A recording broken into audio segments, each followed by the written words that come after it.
She was supposed to be sold with the barn, chained inside, listed in the sale ledger like livestock, until a quiet rancher bid more than he had.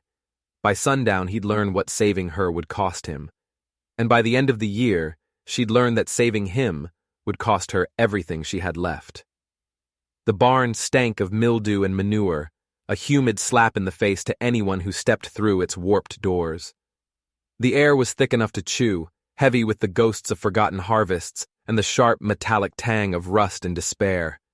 But it wasn't the stink or the heat that made folks shift uncomfortably, their eyes darting away as if looking too long was a sin. It was her, chained by the wrists to a thick support beam, her wrists rubbed raw and bloody beneath the rusted iron cuffs.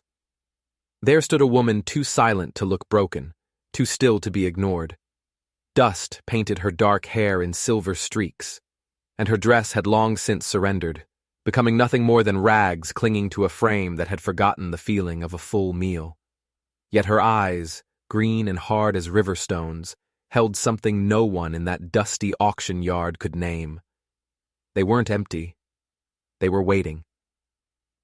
"She's listed under miscellaneous holdings," the auctioneer said, his voice slick with indifference.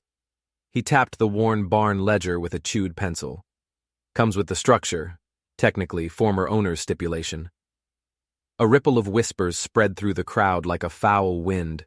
They didn't speak to her, not directly. They watched. Some snickered behind their hands, hiding cruel smiles. Others whispered words that clung to the air like poison ivy. Witch. Madwoman. Punishment. One child, too young to know better, asked his mother in a loud, clear voice, "Why isn't she crying?" No one answered. The silence that followed was louder than any scream. Not until the man in the dust-stained hat stepped forward. He moved slow and quiet, his spurs barely chiming, a ghost walking in the high noon sun. He didn't ask questions. He didn't join the gossiping crowd. He just stared. One long, weighted look that said he saw something none of the rest of them did. Or maybe something they were all trying to pretend they didn't. His name was Eli Mercer, known to most around Deadwater as that rancher who never talks much. He kept to the far hills with his horses and his ghosts. His wife had died 4 winters ago, a fever that stole her breath and took all his words with her. He lived in a world of quiet chores and long shadows. He didn't intend to buy a barn. He sure as hell didn't intend to buy a woman. But when the bidding started, something inside him shifted. $80 for the livestock pens, $90 for the tools, $200 for the barn, and all within. He found his hand rising, slow and deliberate, like it had a mind of its own. He outbid Clem Doherty at $300, a man whose smile never reached his eyes. He outbid Sheriff Voss at $350, a man whose justice was for sale to the highest bidder. By the time Eli's voice, rough from disuse, cut through the air with $400, the auctioneer stalled, his eyebrows climbing his sweaty forehead. "You understand that includes her?" he asked, his voice quieter now, a conspiratorial hiss. "She ain't right, Mercer. Been here 3 years, doesn't talk, doesn't eat unless you leave it in a bowl on the floor. She's not right." Eli just nodded. Once. "Sold!" The gavel cracked like a gunshot. Some in the crowd laughed. A few gasped. A boy, emboldened by the cruelty of his elders, threw a rock that clattered against the barn siding. Eli said nothing. He walked straight to the girl, unlatched his canteen, and offered it in silence. She didn't reach for it at first. She didn't even blink, her gaze fixed on something far beyond the barn walls. Then, slowly, as if remembering how, she drank. It was the first kindness she'd known in 1,000 days. Her name, as he'd learn much later, was June. She was 23, and she had not spoken a single word since the day her own father left her chained in that barn with a ledger note that read, "If she's still alive, sell her with the place." He didn't touch her chains. Not yet. He left the barn door wide open and sat by the threshold, watching the sun bleed across the sky. He gave her space, though God knew how much space a shack of timber and rusted tools allowed. He was waiting. But for what, he didn't know. Night fell. The crowd drifted home, their whispers fading into the chirping of crickets. June still hadn't moved from the beam. She slept sitting up, her head slumped against the rough wood. Eli left her water and a piece of bread, then rode home, the weight of his purchase settling deep in his bones. He returned at first light with a key he'd forced out of the auctioneer's reluctant hand. When he unlocked the cuffs, the metal falling away with a dull thud, she didn't run. She just stared at her freed hands, then at him. He expected fear or relief or maybe even anger. He saw none of it. Her eyes were still 1,000 miles away. They rode back to his ranch in silence, she behind him on the horse, her arms barely wrapped around his waist. She was so light he could barely feel her there, a ghost clinging to his back. She smelled of dirt and cedar smoke and something else. Something like old grief. She flinched when a bird cried overhead, a sharp, sudden movement, the only sign she was truly there at all. Eli didn't ask questions. He never had much use for them. Words could be traps. Silence was honest. But as the hills grew tall around them, and his small, lonely cabin came into view, he felt a storm brewing on the inside. He had no idea what to do with her, no idea who she was. He only knew he couldn't have left her in that barn for one more night. He'd bought a barn, but he feared he'd brought home a reckoning. The next morning, she was up before him. Without being asked, she fed the horses, her movements slow but sure. She swept the porch, clearing away the dust and fallen leaves. She found his hunting knife and cut her matted hair, braiding it into 2 tight ropes that fell over her shoulders.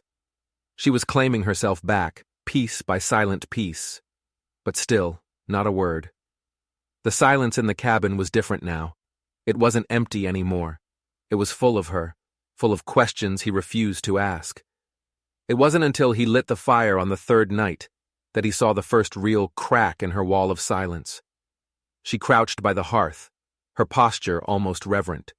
She sat there for a long time, palms held out near the flame, her eyes fixed on the dancing light as if it were a long-lost friend.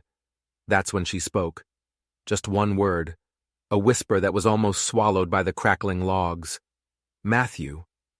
Eli paused, a piece of firewood halfway to the grate. Who's that? She didn't answer. She didn't have to. The look on her face was the kind you only get when you say a name out loud for the first time in years. It was a name that tasted of love and grief and a terrible, suffocating guilt. He knew then that Matthew wasn't just a name, he was a ghost, and he was standing right there in the room with them. Eli tried not to ask again. He gave her the silence she seemed to need. But a week later, something shifted. She left the porch after dusk and didn't return for hours. He'd started to worry, thinking she'd finally run, when she reappeared in the moonlight. She was barefoot, and her heel was bleeding, a dark stain on the dusty ground. But it was what she carried that made his blood run cold. It was a small, carved wooden horse, delicate, weathered, and intricately detailed. She placed it on his table without a word, her eyes begging him to understand. Eli stared at it. His throat went dry. It looked exactly like the ones a boy named Matthew used to carve. A boy who had disappeared from these parts 5 years ago, along with his entire family, the Holloways. Their ranch had burned to the ground in a mysterious fire. Everyone said they just packed up and left, but no one ever saw them again. No one except maybe the girl standing in front of him. And just like that, the story began to bleed out. Not in full sentences, not in neat speeches, but in broken breadcrumbs of horror. A name whispered in the dead of night. A sob that tore through the cabin's silence. A crude drawing in the dirt behind the barn. Matthew had been her brother, and someone had buried that boy's body near the very barn she'd been locked in. June had been there when it happened. She had seen it all. Word travels fast in a place like Deadwater, a town that feeds on secrets and suffering. By the week's end, half the town was saying Eli had brought home a mute witch. The other half said he was trying to replace his dead wife. Some said June was cursed. Others whispered she'd killed someone herself, and the barn was her punishment. No one could explain why she slept with a hunting knife clutched under her pillow, or why the preacher's wife, a kind, timid woman, had burst into tears when she saw June in town, whispering, "My God, I thought she was dead." It was Sheriff Voss who came knocking first. He rested a hand on the gun at his side, a casual threat. "Got a few questions about the woman you brought home, Mercer." Eli said nothing, just stood in the doorway, blocking the view. Sheriff Voss scratched his chin, his eyes hard. Folks say she was chained to a barn that used to belong to the Holloway family. Eli still said nothing. His silence was a wall. "You ever hear what happened to the Holloways?" the sheriff pressed. Eli hadn't. Whole clan vanished. Fire burned the main house to the ground. Only thing left standing was that barn and the girl. He tipped his hat, a grim finality in his gesture. "Be careful, Mercer. You might have bought yourself more than just land." Later that night, Eli found June standing in the snow, barefoot again, staring out at the dark hills. "I remember now," she whispered, her voice fragile. Then she handed him a burnt, tarnished locket she'd kept hidden in the hem of her rags. Inside was a faded picture of a young boy, Matthew, and next to it, a tiny folded piece of paper, a will, scrolled in hurried, desperate ink. It read, "If June survives, protect her. The fire wasn't an accident." She looked up at him, tears finally cutting clean streaks down her ash-streaked face. "They did it for the land," she choked out. "For the gold they said was beneath it." Eli's blood ran cold. "You saw them?" She nodded, a single, terrible movement, and that was the night he started keeping his rifle loaded again, because someone in Deadwater knew June Holloway had survived. They thought she was a broken, silent secret. They were about to find out how wrong they were, and they weren't done trying to bury her yet. Eli didn't speak of the will, not to Sheriff Voss, who seemed to know more than he let on, not to the preacher, whose wife wept at the sight of June, not to the folks who gawked from their wagons, their eyes full of morbid curiosity. He folded the charred paper, sealed it inside the leather pouch he kept hidden beneath a loose floorboard in the pantry, and prayed to whatever part of God still bothered listening to the prayers of broken men.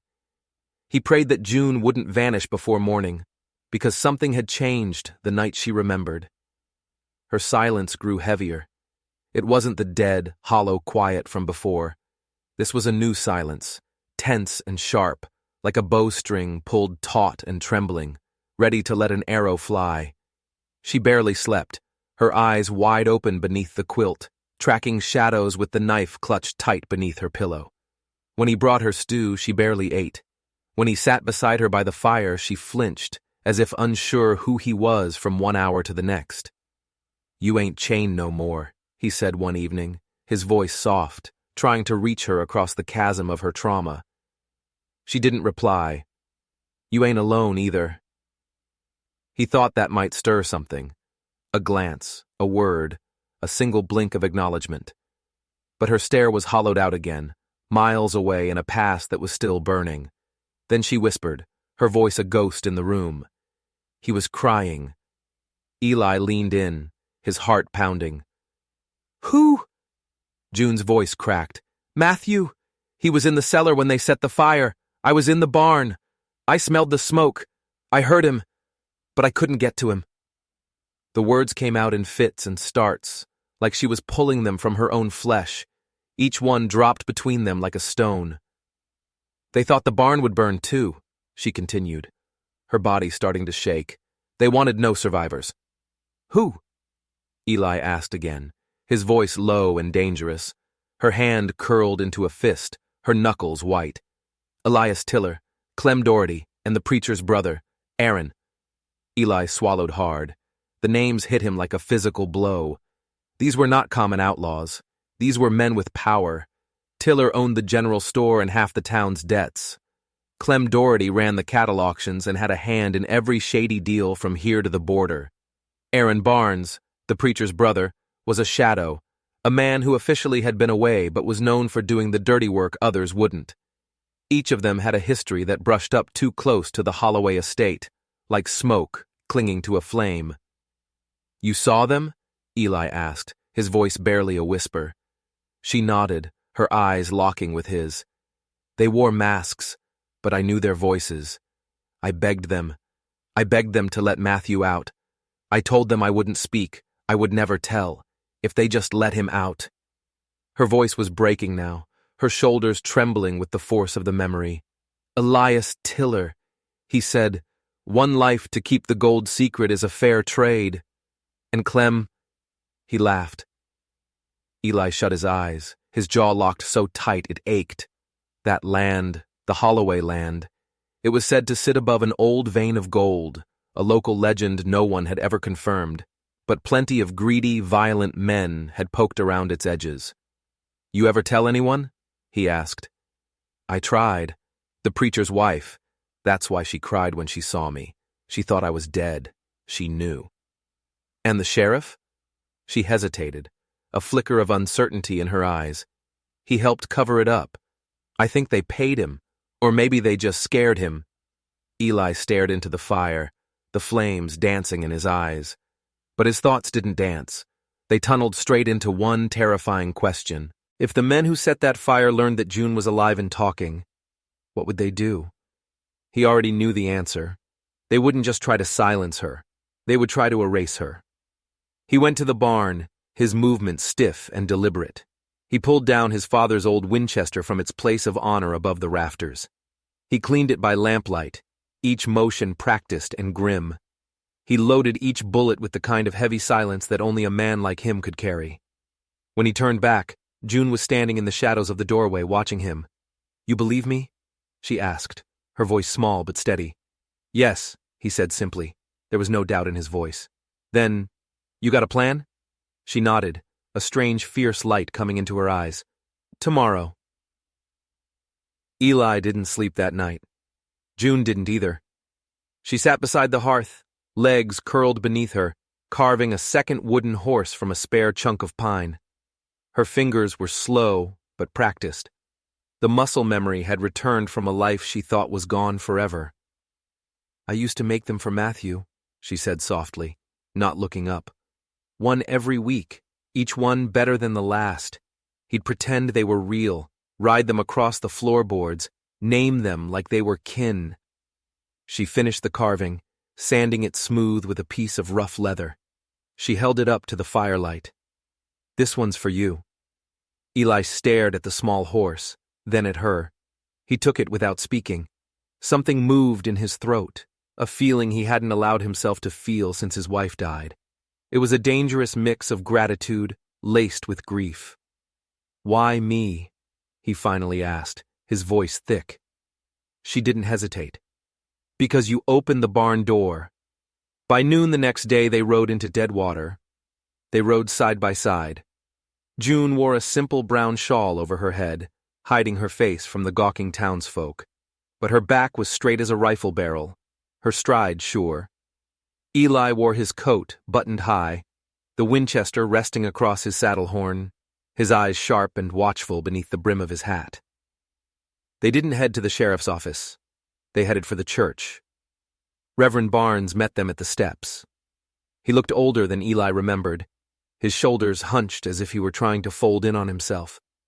When he saw June, he froze, his face going pale as a sheet. "June? June Holloway?" His voice broke on her name. "Lord Almighty." June stepped forward. She pulled the burnt locket from inside her dress and placed it in his trembling palm. "Do you still remember what I told your wife that night, Reverend?" He looked down at the locket, the color draining completely from his face. I do." "Is she still alive?" "She's sick," he stammered. "Never was the same after you vanished." June looked past him to the stained glass windows, where painted saints bled gold in the afternoon light. "I need to speak, Reverend, to your flock, before it's too late."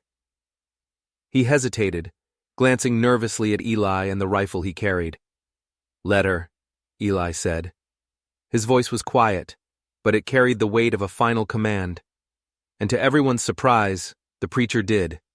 By that evening, the pews were filled. Word had spread like wildfire through a town starved for scandal and rumors with teeth. They whispered about the girl from the barn, about a fire, about gold, about names. They came to see if she'd cry, or scream, or curse the heavens. What they got instead was a quiet woman standing before the altar, her voice shaking but steady. "My name is June Holloway," she began. 5 years ago, my family's house was burned to the ground. My brother Matthew died in the cellar, and I was chained in the barn.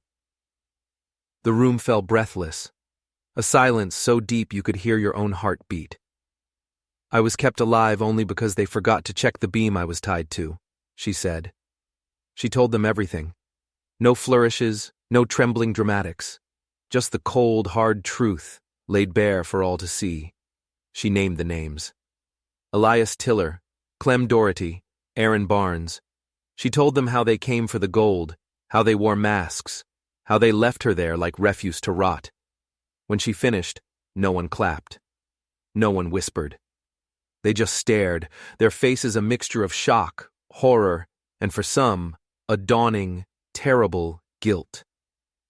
In the back of the room, Sheriff Voss stood in the shadows, his arms crossed, his lips a thin, hard line. He left before anyone noticed. The threat started that very night. A rock through the window of Eli's cabin, wrapped in a note nailed to the door. "Send her back or we bury her proper." Then a fire in the barn. It was quick, contained, but it was a clear warning. Eli caught it before it spread, but the meaning was unmistakable. They were coming for her. He loaded his rifle again, and for the first time, June took one too. She'd never held a gun before, but her hands didn't shake. "You sure you can use that?" Eli asked, his eyes grim. "I'm sure enough," she replied, her voice cold as iron. They slept in shifts, June by the hearth, Eli by the front window. The horses were restless in the corral, sensing the danger that crept in the shadows just beyond the fence. 3 nights after her confession in the church, a gunshot cracked the night air.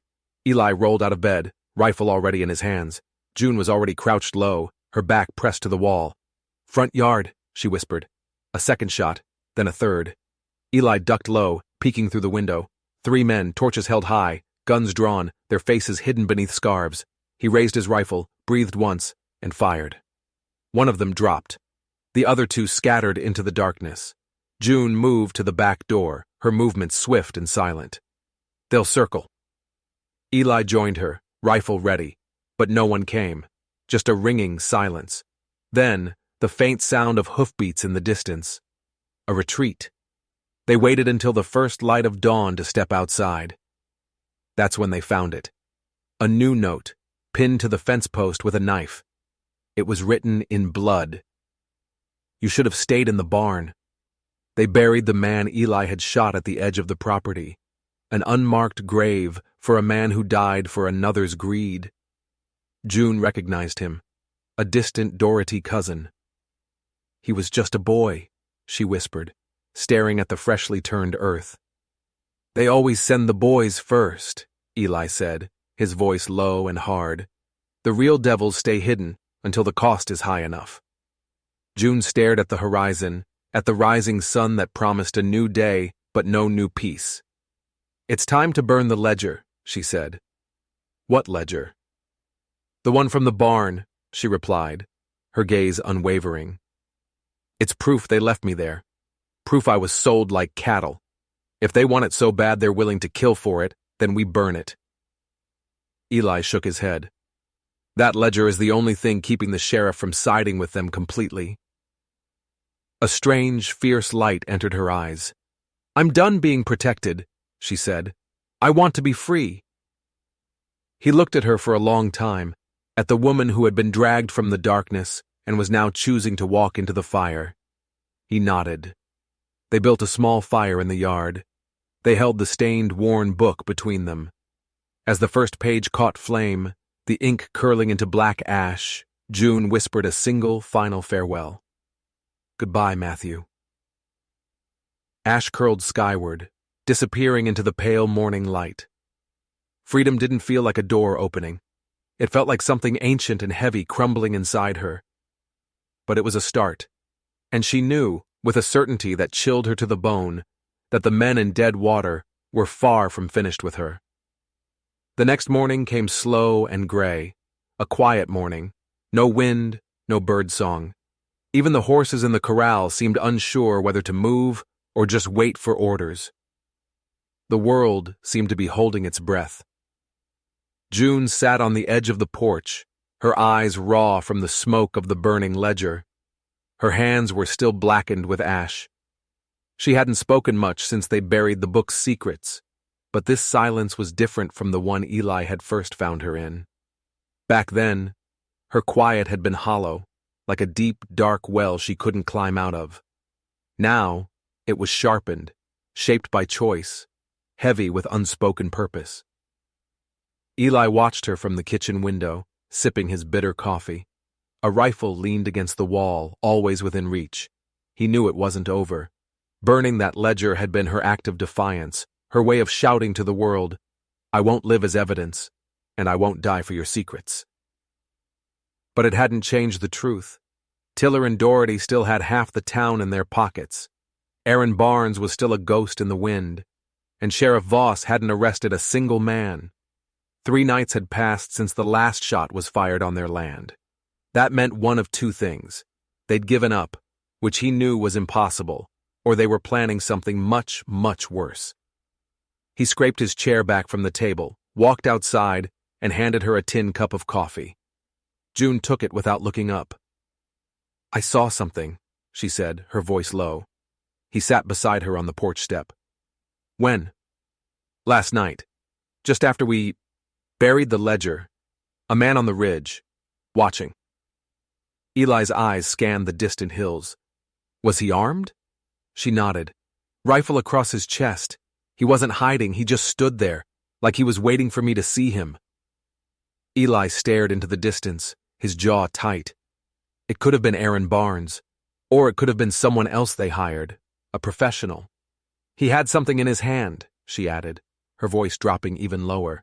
"What?" She hesitated, then looked at him, her eyes wide with a new kind of fear. "Matthew's horse, the one I carved for you. I must have dropped it during the fire at the barn. They took it from the ashes." Eli stood up, the coffee forgotten in his hand. Then it was a message, a taunt, a promise. "It's time to stop waiting," he said. She looked up at him. "For what?" He checked the bullets in his rifle, his movements economical and deadly. "For them to come to us. We ride into town. We don't ask for justice anymore. We demand it." She stood too, brushing the ash from her skirt. "They'll kill us in the street." A grim smile touched his lips. "Only if they get the first shot." Deadwater looked different in the daylight. Same dusty streets, same crooked signs, same sagging porches. But the people's eyes shifted when June rode past. Some turned away, ashamed. Some froze in place, as if a ghost had just ridden in from the grave. A few watched her with a look of pure hatred, their faces twisted with the fear that she was about to burn their whole rotten world down. Word had spread from the church to every fence post and stovetop in the county. June Holloway was alive, and she had names. Names that sat at the poker tables, names that funded the church, names that put boys into the sheriff's saddle. They tied their horses outside the saloon, not because they wanted a drink, but because Elias Tiller always drank at noon. Sure enough, he was inside. Same corner table, same cheap cigar. 2 men were flanking him. One was Clem Doherty, dressed in a clean black coat that couldn't hide the filth underneath. The other was a man Eli didn't recognize. He was leaner than the others, with a fresh scar across his cheek. It could have been Aaron, but he looked harder, meaner. June pushed through the swinging doors like someone who had nothing left to lose. The saloon went quiet. Tiller glanced up, a slow, arrogant grin spreading across his face. "Well, well. Look what the cat dragged in. The ghost walks." June didn't blink. "You left me in a barn to burn. You killed my brother." Tiller leaned back in his chair, puffing on his cigar. And you got proof of that? I did, she said, her voice clear and strong. I burned it. Now I've only got my memory. And a mouth. He tapped the ash from his cigar into his drink. And what exactly do you expect, sweetheart? Justice? The men at his table chuckled. She expects you to pay, Eli said, stepping in behind her. His rifle wasn't shouldered. It was in his hands. Clem Doherty stood up, his hand moving toward his coat. You threatening us, farmer? I'm promising. The third man, the one with the scar, hadn't moved. He just sipped from his glass, his eyes sharp, his right hand resting near the pistol on his hip. Tiller chuckled, a low, rumbling sound. You think this town is going to hang its own banker and its own cattle boss because some crazy girl's got a sad story? You know how many girls I've bought at auction who claimed worse? June took a step forward. You didn't buy me. You stole me. He tilted his head, his eyes glinting with malice. Doesn't matter.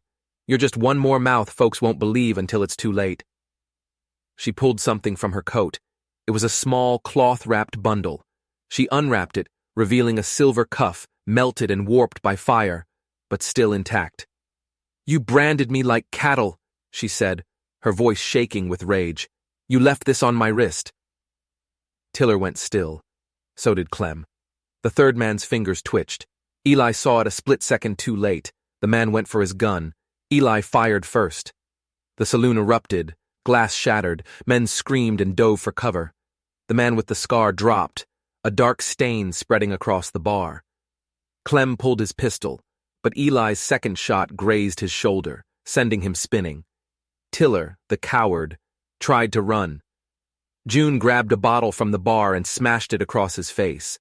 Then, silence. Sharp, final, and ringing.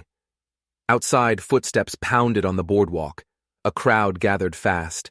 Sheriff Voss pushed through them, his gun drawn. What the hell happened here? June raised her chin, her face a mask of cold fury. He reached for his gun first. Eli shot him. Clem's wounded. And I've got proof they tried to kill me. The sheriff looked at the mess. The dead man, the blood. Tiller moaning on the floor, his face sliced open, his eyes wide with a mixture of pain and pure rage. She's lying, Tiller wheezed, spitting blood. June stepped forward and held out the warped silver cuff. Check the inside, she said, her voice ringing with authority. The initials E.T. You had them made for all the girls you wanted to keep quiet. Sheriff Voss took the cuff. He swallowed hard. Then he looked from June to Eli, then back to the bleeding men on the floor. You two, he said, his voice grim. Come with me, now. The jail was small, 2 cells. They put June and Eli in one, and a whimpering Clem and a furious Tiller in the other. Later that day, the preacher came by, his eyes haunted, his hands shaking. It's true, he whispered to the sheriff through the bars. It's all true. She told my wife 5 years ago. She begged us to believe her. But Aaron said she was delusional, said she'd set the fire herself to get attention. The sheriff turned to June. Is Aaron dead? I don't know, she said honestly. But someone was watching us last night. He had Matthew's toy horse. The sheriff nodded slowly, a dark look on his face. We'll search the hills. That night, the town sat in a strange, tense stillness. June and Eli shared the cold cell floor, the moonlight cutting silver bars across them. You think it's over? She asked, her voice barely a whisper. He shook his head. No, not yet. She leaned her head against his shoulder, a small, weary gesture. Would you do it again? Open that barn door? In a heartbeat, he answered, without hesitation. Then she whispered, her voice so soft he almost missed it. Would you stay after? He looked at her, at the woman who had fought her way back from the grave. I ain't going anywhere. Outside, the wind shifted, and high on the distant ridge, a single fire flickered to life. Someone was watching, someone was waiting, and the battle for dead water had only just begun. The ridge burned through the night. It wasn't a wild, reckless fire, but a steady, deliberate flame, like someone meant for it to be seen. A single torch carried high on a hill, not to bring warmth, but to deliver a warning. Sheriff Voss rode out before dawn with 2 deputies, following the trail of hoofprints above Deadwater's North Bluff. They came back at sunup, empty-handed. The fire was out. Whoever lit it had taken their time packing up. There were clean prints in the dust, a small circle of cold ashes. But no bodies, no messages. Just one small, wooden toy horse, left sitting on a stone. It was the same one Matthew Holloway had carved for his baby sister. Its edge was scorched, and black soot filled its hollow belly. By the time the sheriff brought it into the jail, June was already awake, pacing her small cell like a trapped coyote. Her eyes hadn't closed all night. Eli sat on the cot, his usual calm exterior hiding a tense readiness, watching her move in slow, tight circles that never went anywhere. She stopped pacing when she saw the toy in Voss's hand. "You found it," she whispered. "Up on the ridge," he confirmed. "Someone left it in plain view." Her voice cracked. "Then he's alive. Aaron's alive." Voss nodded grimly. "Or someone wants you to think he is." Eli stood up. "Either way, it's bait." "And you think I'm dumb enough to bite?" June asked, her voice laced with defiance. The sheriff didn't answer. He just handed her the scorched horse and walked away, leaving the question hanging in the cold morning air. June stared at the toy for a long time. She didn't cry, she didn't curse, she didn't tremble. But something inside her shifted, like a broken bone finally deciding whether to heal straight or stay crooked forever. "I'm going out there," she said quietly. "No," Eli answered immediately. "That's what they want." She turned to him, her eyes blazing with a fire that matched the one on the ridge. "Then come with me." Sheriff Voss gave them a 2-hour head start. He didn't say it out loud, but Eli saw it in his eyes. He knew this wasn't going to be settled by bars and paperwork. Deadwater had its own set of rules, and some sins had to be buried in the dirt, not filed away in books. They rode light, cutting north along the ridge, following the trail of hoofprints and boot tracks through the shale and dry grass. Midway up, June dismounted and began to walk, her boots silent on the gravel, the toy horse clutched tight in her hand. Eli followed, his rifle ready, his eyes scanning every boulder, every stand of juniper. They found no more signs of a camp, no more fires, just the wind and the emptiness and a wrongness in the air that made even the horses uneasy. It wasn't until the sun had passed its midpoint that they found it. An old abandoned mining shack, half a roof, one door hanging loose from its hinges. It was a place left to rot, but inside there were fresh tracks, blankets, empty food cans. Someone had stayed here recently. And there was something else. A few pages torn from a Bible had been nailed to the wall. One of them had a smear of blood along the edge. On the floor lay another toy. This one was a crude figure of a man, its arms burned away. June knelt, staring at it. "It's him." Eli squinted. "Aaron?" "No," she whispered, her voice thick with emotion. "Matthew, that's his face. The way he carved the hair. He carved these for me when he thought I was scared." Eli looked around the desolate shack. "Then he's been here. Or Aaron is taunting me," she said, standing up. She turned to Eli, her voice like steel again. "I'm tired of being hunted." "Then we turn it around," he said, his hand resting on the stock of his Winchester. "We hunt him." They set up a cold camp by an old half-dry well a half-mile down the slope. No fire, no smoke, just shadows and waiting. Eli cleaned his rifle again, his movements slow and precise. June sharpened a rusty knife she'd found beneath the shack's porch. Its blade was pitted, but it was still strong. Sometime past midnight, a sound. Footsteps, soft, deliberate. Eli raised his rifle. June held her breath. A figure emerged from the trees. He was thin and limping, with something wrapped around his face like a bandage. "Don't shoot," the figure rasped. June's heart stopped. "Aaron." He came closer, into the faint moonlight. The bandage fell from his face. It wasn't Aaron. It was someone she recognized but hadn't seen in years. "Caleb?" she said, stepping forward. It was Caleb Doherty, Clem's younger brother. He'd disappeared 2 years back. The rumor was he'd run off or died in a mine collapse. But here he was, gaunt and haunted, his hands trembling. "They sent me," he said, his voice a dry whisper, "to warn you." Eli didn't lower his rifle. "Warn us about what?"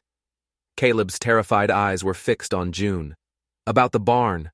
About who was really behind it all. It wasn't Tiller. Not fully. He funded it, sure. But he's just a face. The one who ordered your brother's death, the one who tried to burn you alive, was someone else." June stepped closer, her heart pounding in her chest. "Then say the name, Caleb." Caleb swallowed, his Adam's apple bobbing. "Sheriff Voss." The world tipped sideways. The ground seemed to fall away beneath her feet. "That's not possible," Eli said, his voice flat with disbelief. June's own voice broke. "He saved us. He took our testimony. He gave us time."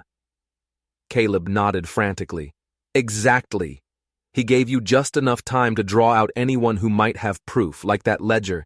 He let you think you were safe. Then he sent Aaron to retrieve what you burned. He's playing both sides. Always has." Eli's grip on his rifle tightened. "And you expect us to believe you?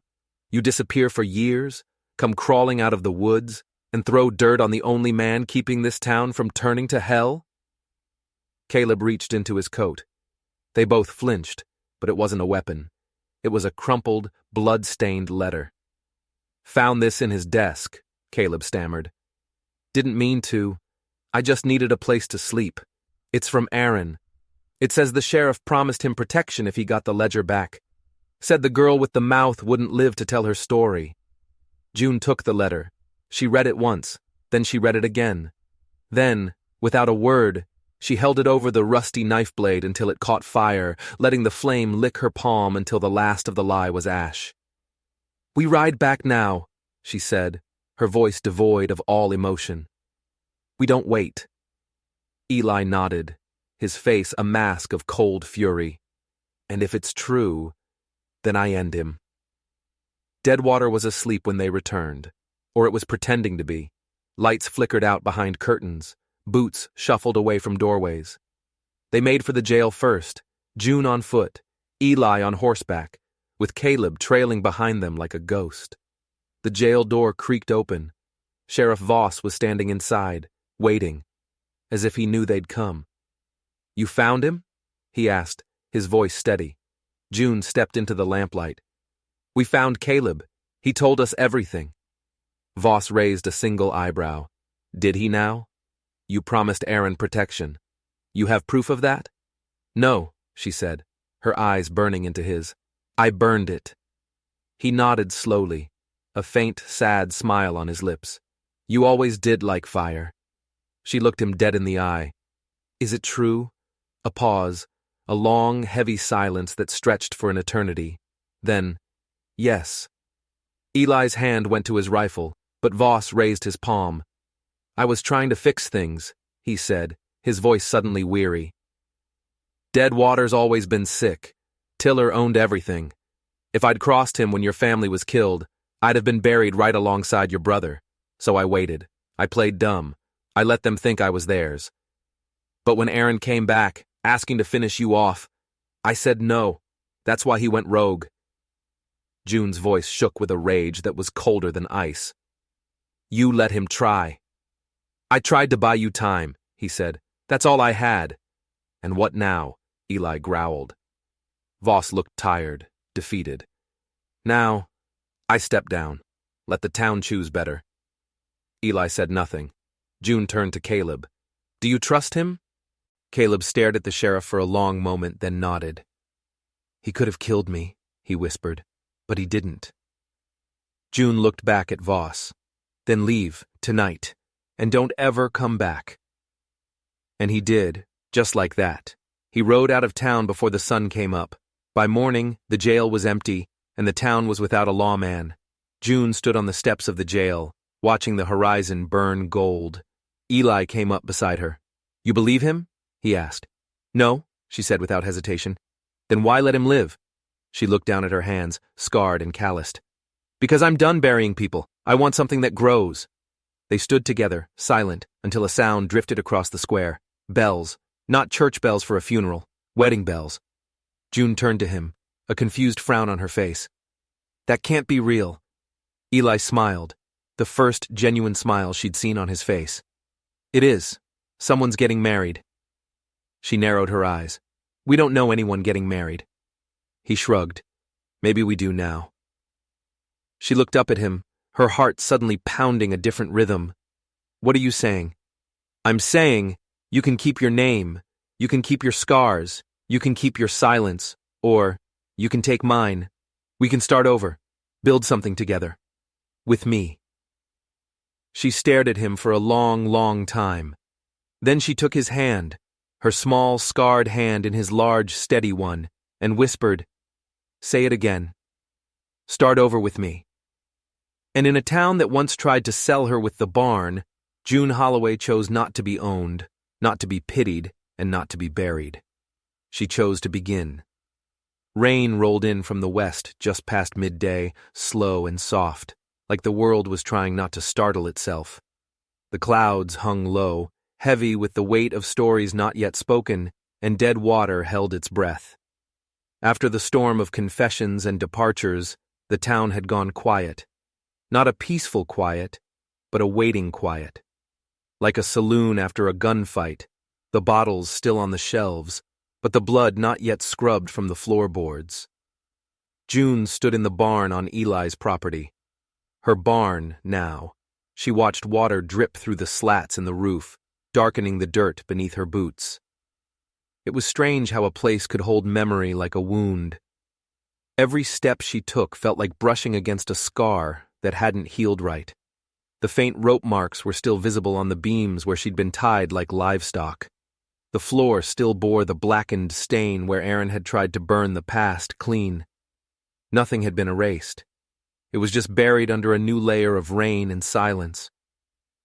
Eli appeared in the doorway, his hat pulled low, his coat speckled with water. He said nothing for a while, just leaned against the frame and watched her trace a finger along the old iron hook in the center beam. Town's asking questions, he said finally. June turned. What kind? The kind that come right after a sheriff disappears and a girl who used to be property starts drawing up land deeds in her own name. A bitter smile touched her lips. Let them ask. I'm tired of hiding. He stepped inside, the rain dripping from the brim of his hat. You still think about burning it all down? Every day, she admitted. But now I think about what might grow in the ashes. They stood there together as the rain tapped a gentle rhythm on the roof. The silence between them was no longer heavy with unspoken trauma. It was shared. It was comfortable. By sundown they had company, not enemies, not lawmen, women. First came Mara Dunn, a bruise fading on her cheek, a baby on her hip. She had a look in her eyes like she'd already died once and wasn't afraid to do it again. Then came Ada Lynch, silent but solid, dragging a battered suitcase and a young girl who was barely old enough to speak. Then 3 more, with names June didn't know yet, their faces hollowed out by bad men and long roads, their shoulders stiff with old weight. They came without a word, without asking permission. They just stepped onto the land like it meant something to them now, like it wasn't cursed anymore, like maybe this barn was something more than just a grave. Eli watched them from the porch, his face unreadable. You expecting guests? June stood beside him, her arms crossed, her voice low. I told Mara she had a place here if she ever wanted it. I told Ada, too. I told any woman who wanted out of that system. This land ain't theirs anymore. It's ours. He nodded slowly. You think that'll go over well with the men in town? No, she said, but that's never stopped me before. They turned the barn into something new that night. They cleared out the old tools, the scorched beams, the ashes of what had been. The women worked with a fierce, fast energy, like they'd been waiting their entire lives for the chance to build something instead of just fleeing from it. By midnight, the stalls had been cleared, the loft swept, the rusted chains torn down. In their place, they laid out blankets, lit lanterns, and set up a makeshift table with bread and water. A strange, fragile kind of home. Eli and June sat together on the porch, exhausted but not tired. "Looks like you're running a ranch now," he said, a hint of amusement in his voice. She shook her head. "Not a ranch. Not exactly." "What then?" She glanced at him, her eyes reflecting the lantern light from the barn. "A refuge." He leaned back, his hands behind his head. "You going to give it a name?" June thought for a moment, looking at the dark ridge against the starry sky. "Holloway Ridge." Eli chuckled softly. "Sounds like something you'd find on a map." "Maybe someday," she whispered. "Someone will." But peace never stays long in places built on bones. By morning the letters came. They were slipped under doors, nailed to fences, left on the well's stone lip. Orders to vacate, seizure notices, deeds retracted and reversed by the county. All of them were signed by one man, Earl Tiller. He'd reappeared like rot in the beams, quiet and slow at first, then all at once. Whatever Voss had failed to destroy, Tiller was now reclaiming with the force of law and coin. June read the first letter out loud to the gathered women. Her voice didn't waver. When she finished, she held it over the fire and let it burn. "Let him come," she said. "Let him try." But not all the women stayed. Mara left first, too afraid of what her baby might see. Then Clara, whose husband still had friends in the next county over. Then two more, one by one, slipping away in the pre-dawn darkness until only 4 remained. June didn't blame them, but she didn't forget either. By the time dusk painted the sky a bloody red, the men came. Not Tiller himself. No, he never dirtied his own hands. But his message was clear in the faces of the 6 riders who came through the gate, their guns visible, their coats stiff with dust. One of them she recognized from the auction block, the one who'd tried to buy her with a smirk. Eli met them in the yard, calm, unarmed. "We don't want trouble here," he said. The leader, a wiry man with one dead eye, grinned. "Then pack up. You're squatting on land that don't belong to you." June stepped out beside him.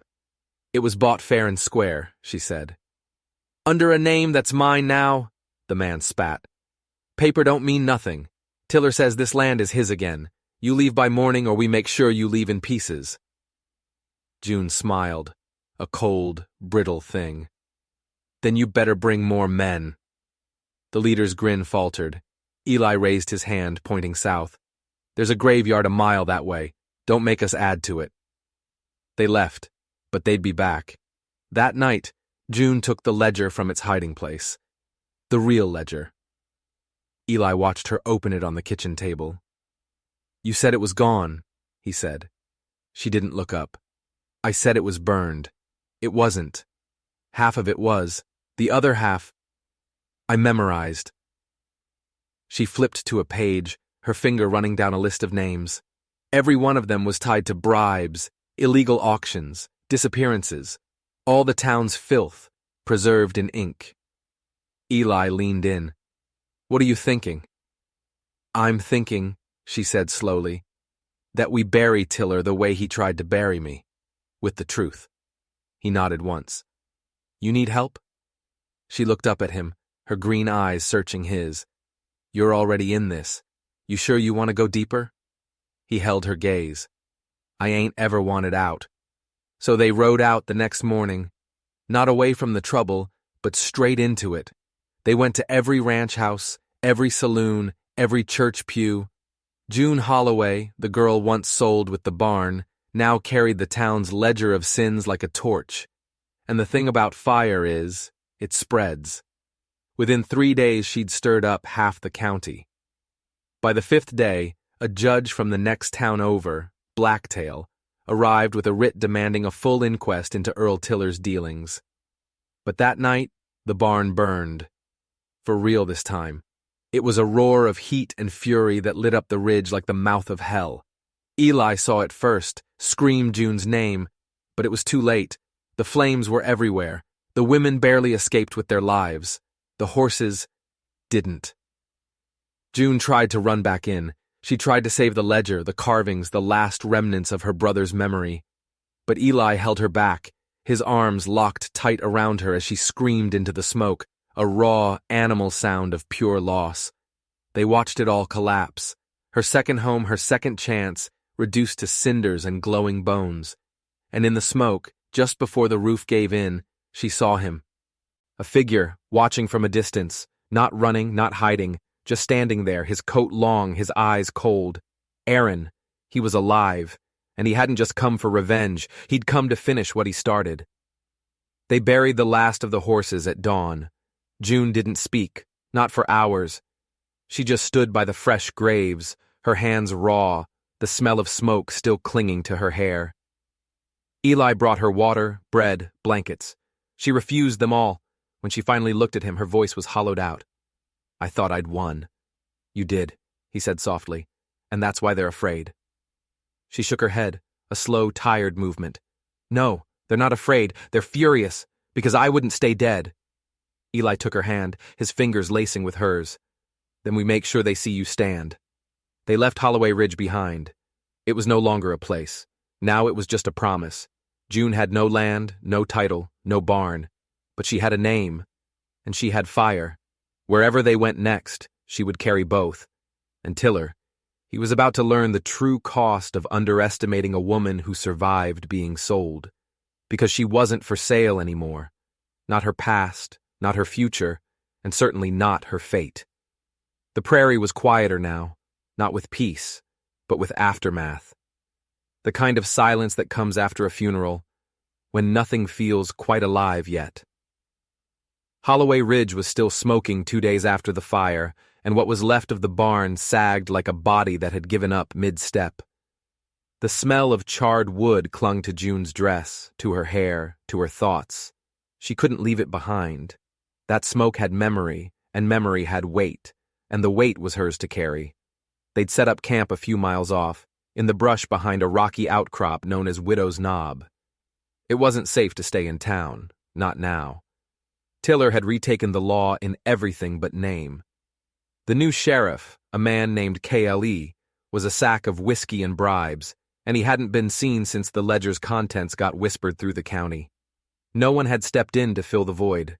It suited Tiller just fine. Lawlessness was cheaper for men like him. Eli hammered the last stake of their small tent into the hard ground and wiped sweat from his brow. "Won't hold in a real storm," he said, his voice practical, "but it'll keep us dry tonight." June just nodded. She sat cross-legged, her knees muddy, her boots kicked off beside her. Her eyes hadn't left the distant, smoking ridge since sunup. It wasn't just the loss of the barn. It was the symbol of it. Every single board had meant survival, defiance, a second chance, and now it was ash, another thing stolen from her. "We rebuild," Eli said gently. "We find new ground." "No," June said, her voice barely audible. He turned, his expression questioning. "And what?" She finally met his eyes, and he saw something different there. Not just grief, not just fear. It was a cold, hard conviction. "All of it," she said. "Tiller, Aaron, the auctions, the lies that let it all go on. We end it." Eli crouched beside her. "June, that's a war." "I know. You sure you want one?" "I don't want it," she said, her voice growing stronger. "But it wants me." He said nothing after that. He just sat with her as the sun dipped low, painting the sky in shades of orange and blood. The sound of a hawk circling overhead, the crickets starting up their nightly song. It was the long, deep breath between vengeance and action. The next morning, they rode east, not into town. Not yet. They needed help, and that meant going to the one person who still had enough reputation to stand toe-to-toe with Tiller. They rode to a widow. Josephine Parrish had once run the largest cattle operation this side of the canyon. Her husband had died in a blaze of gunfire and pride a decade back, and she hadn't remarried. Instead, she'd tripled the size of the ranch, paid every man better than he deserved, and kept her land like a fortress. Most men in Deadwater feared her more than any outlaw, and for good reason. She had turned away Tiller's buyout offer 3 times. The 4th time, She sent the offer back with the ears of the messenger who brought it. June and Eli arrived just past noon. The guards at the gate recognized them. There weren't many women who survived auctions, and fewer still who'd walked away with a deed to their name, even if that deed now lay in ashes. Josephine met them on the veranda, wrapped in a shawl that had belonged to her grandmother and a stare that could kill ticks off cattle. "You've brought trouble," she said, her voice like gravel. It wasn't a question. "I brought a cause," June replied, stepping forward. "Same thing," Josephine grunted. "We need allies," June said. "People who won't back down." Josephine studied her, her eyes sharp and intelligent. "Tiller torched your place." "Yes. And Aaron's alive." "Yes. And you've got a bounty on your head and a handful of women who want justice but are too afraid to fight." "Some," June admitted. "The rest left." Josephine sniffed. "Can't blame them. Fire burns deep, scars deeper." "But I stayed," June said, "and I need help to make sure they never light another match." Josephine tilted her head. "You want my men?" "I want your name," June countered. That made the old woman pause. "I want them to know," June continued, her voice ringing with passion, "that Holloway Ridge didn't die in the smoke. It moved, it grew teeth, and it's got friends now." Josephine stared at her, long and hard. Then finally, a ghost of a smile touched her lips. "You've got grit, girl. I had no choice." "No one ever does," Josephine muttered. "Fine. You get my name and you get 2 of my best men. But you burn them clean. No mercy, no half measures." "I wasn't planning on mercy," June said. Josephine's smile widened, her teeth like a wolf's. "Good." They returned to town by nightfall. They weren't hiding this time. They weren't sneaking. They rode straight down the main street, into the town square. June was in front, Eli beside her, and 2 of Josephine's hired guns flanked them, silent and deadly. One had a face like dried leather, the other carried a rifle that was nearly as tall as he was. Deadwater had seen a lot over the years, lynchings, raids, fires, but it had never seen something like this. A woman who was once sold like cattle, riding back into town like a coming storm. And the town blinked first. People turned, doors creaked open, curtains twitched. June didn't speak. She didn't need to. She took the old burnt ledger page, the one that listed her as property, and nailed it right to the gallows post. Then she took a brand new piece of parchment and tacked it up beside it. The writing was bold and clear. Public trial, Earl Tiller, Aaron Barnes, Sheriff KLE, 7 days hence. All witnesses welcome. The truth will speak, or the fire will. She left it flapping in the wind. Then she turned and walked away, her new allies at her back. 7 days passed, and the noose tightened around Deadwater. Tiller raged behind his gates, pulling strings, calling in favors, threatening half the county. But the more he pushed, the more people started to whisper. They whispered about the barn, about the auctions, about the girl who didn't break. And soon, those whispers became a wind. Aaron never showed himself, not at first, but his presence lingered. Rumors of sightings, of questions asked, of strangers seen near farms late at night. June kept a pistol under her pillow and slept in 1-hour bursts. On the 4th night, a letter arrived. It was left at the edge of their camp. No tracks, no footprints, just words scrolled in charcoal on a rough piece of paper. "You should have burned. I'll finish it myself." June folded the paper and tucked it into her coat. "Let him come," she whispered. But inside, her hands were shaking. The night before the trial, June walked the ridge alone. She stood where the barn used to be. Nothing remained now but cinders and memory. She knelt, placed her palm flat against the blackened earth, and whispered a name she hadn't said out loud in years. "Father." The wind didn't answer, but something settled in her anyway. Resolve, like iron cooling in the mold. She stood and walked back to camp. Tomorrow would be the reckoning. They didn't build a gallows to hang anyone. They built it to testify. The whole town came, even the ones who had turned their faces away before. Josephine sat in the front row, her rifle resting across her knees like a purse. Eli stood at June's side. The two guards flanked the steps. June took the platform slowly. She held no notes, only the tattered ledger in one hand and a piece of scorched barnwood in the other. She spoke of the auctions, of the men who bid, the women who screamed, the buyers who beat them, the nights spent in shackles, the days scrubbed out with bleach. She named names. Then she opened the ledger and she read. Each transaction, each bribe, each judge and sheriff and priest who had looked the other way. Tiller never came. KLE never answered the summons, but Aaron did. He stepped out from the crowd halfway through her speech. He had no weapon, no coat, just a smirk on his face. "Still talking, Junebug?" he said, his voice loud enough for all to hear. The crowd turned. People gasped. Eli moved first, but June stopped him with one hand. She stepped down from the platform and walked toward Aaron, slow and deliberate. "I should have killed you when I had the chance," she said. He grinned. "You still don't have it in you." "You're right," she whispered. "I don't." And then the gunshot rang out. It wasn't hers. It wasn't Eli's. It was Mara Dunn, the woman with the baby who had fled the barn in fear.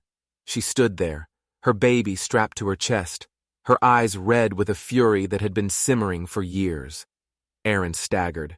He looked down at the hole blooming in his gut, then collapsed like a dropped puppet, dead before he hit the ground.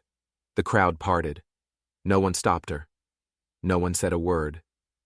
June turned back to the gallows, her voice ringing out across the silent square. "I don't want vengeance," she said. "I want an ending." And the crowd cheered, not like they were at a show. They cheered like they were at a resurrection. That night they buried Aaron in unmarked dirt, and June slept for the first time in years without a knife in her hand. When dawn came, Josephine handed her a folded map. "Land," she said. "Not much, but it's yours. Build again." June opened it. 3 acres near the river, fresh, untouched. "Why?" she asked. Josephine shrugged. "You started something. I just don't want to see it end." June looked at Eli. He smiled, a weary but proud smile. And that's when she knew. Holloway Ridge hadn't died. It had moved. Not in fire, but in heart. And this time no one would ever sell her again. She was supposed to be sold with the barn, until a quiet rancher changed her fate forever. But what he really did was give her the chance to change her own. The wind rolled gently over the high grass near the river, rippling the green into soft waves. The land Josephine had given her wasn't much, just a sweep of earth tucked between the cottonwoods and a crooked stream. But it was clean, it was quiet, and it was wholly hers.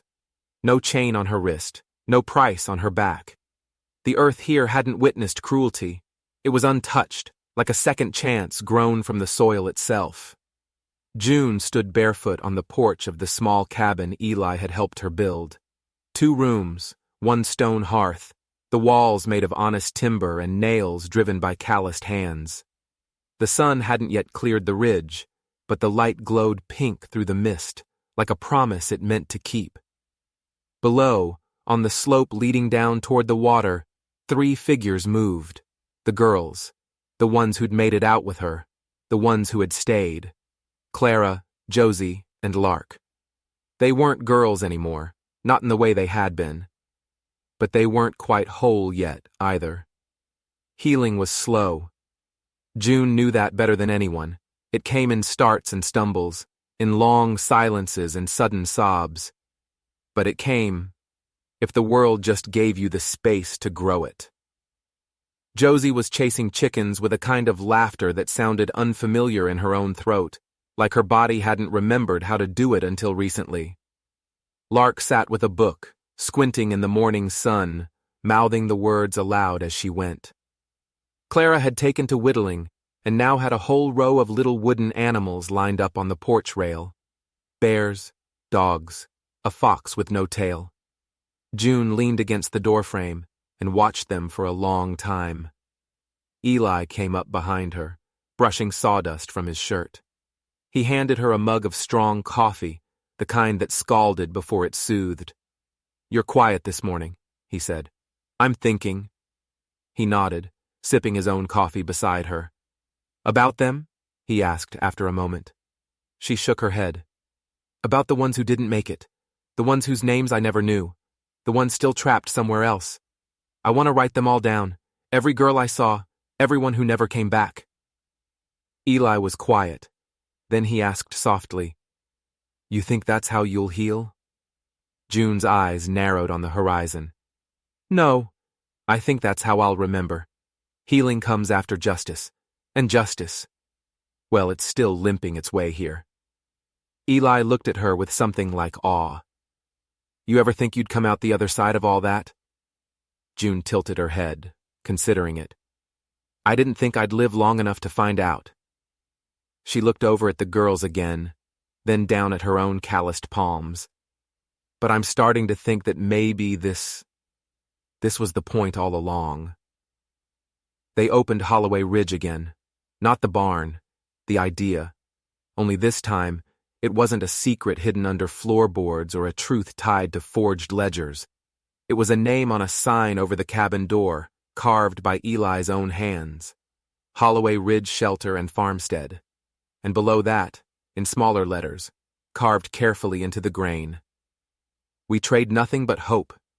Girls came in ones and twos. Some were carried. Some rode until their horses died. Some sent letters ahead. Others just showed up without a word, their eyes haunted, their bodies bearing the maps of other people's cruelty. All of them were broken in some way, but June knew they weren't beyond repair. She knew what to look for: the flinch that never quite faded, the stare that wouldn't quite hold, the silence that ached with shame. She gave them work. She taught them to tend goats, to patch roofs, to fix shoes. She let their hands remember what it felt like to build instead of just endure. Eli built more cabins. Josephine sent supplies every month. Even the disgraced Sheriff KLE came crawling back one day, hat in hand, but June never saw him. Eli turned him away at the gate without a word. She didn't need apologies. She needed space. By winter, there were 8 girls living at the Ridge. By spring, 15. Then came the letter. It was scrolled in blocky, unfamiliar handwriting, no return address. Inside was a single, chilling sentence. "They're selling again, 3 towns west." It took June a long time to fold that letter back up. She sat at the table, the fire burning low, while Eli sat across from her, waiting without pressure. She finally looked up. "I have to go." He nodded. "I know." "You don't have to come." "I know," he repeated. She hesitated. "But I'd like it if you did." He smiled gently. "There was never a world where I wouldn't." They rode out 2 nights later. June, Eli, and 3 of the oldest girls who insisted on coming. Clara, who never flinched anymore. Josie, who could shoot straighter than any man west of Wichita. And Lark, who still didn't speak much, but had a look in her eyes that made men sit down and rethink their day. They found the town. They found the auction. It was the same setup, the same lies. This time, the girls weren't bound in chains. They were lured with promises of jobs, safe homes, a place to belong. But June knew the signs. She knew the words predators used like sugar to hide the rot. And this time, she wasn't alone. The 5 of them walked into the warehouse, their pistols hidden under their coats, nothing in their eyes but pure, cold reckoning. June stepped up to the man on the podium. He didn't even have time to smirk. The first shot shattered his kneecap. He dropped, screaming. The next few hours moved fast. The guards tried to fight. 2 ran, 1 begged. Lark dragged open a side door and found the girls huddled in a locked room, silent and trembling with fear. Josie unlocked the door while Clara stood at the entrance and said, her voice clear and strong, "We're not here to sell you. We're here to burn this whole thing down." And they did. The warehouse burned before sunrise. The next day they took every single girl back with them, all 21 of them. Years passed. Holloway Ridge grew, not a barn, not a trade, but a place where people came to heal. Some stayed, some left and built their own shelters elsewhere. Some never spoke again, but they lived. And sometimes June learned that was the victory. June never remarried, but Eli built a third chair on the porch and sat beside her every morning just the same. He called her boss when she gave orders, woman when she gave him grief, and once, after a long, hard winter, he just whispered home when he touched her hand. She let him say it. She never said it back, but he didn't need her to. The work they did together was word enough. One spring, a wagon arrived. It carried a boy of about 15, dusty and wild-eyed, clutching a younger girl's hand. He had a crumpled paper in his pocket. When June unfolded it, she recognized Josephine's handwriting. The letter was short. Found these two on the road. Parents gone, wagon raided. Figured they'd have a shot with you. June looked down at the boy. "What's your name?" she asked. He squared his thin shoulders. "Thomas. This is my sister, Lily." "You any good with chickens, Thomas?" He hesitated. "I can learn." June nodded.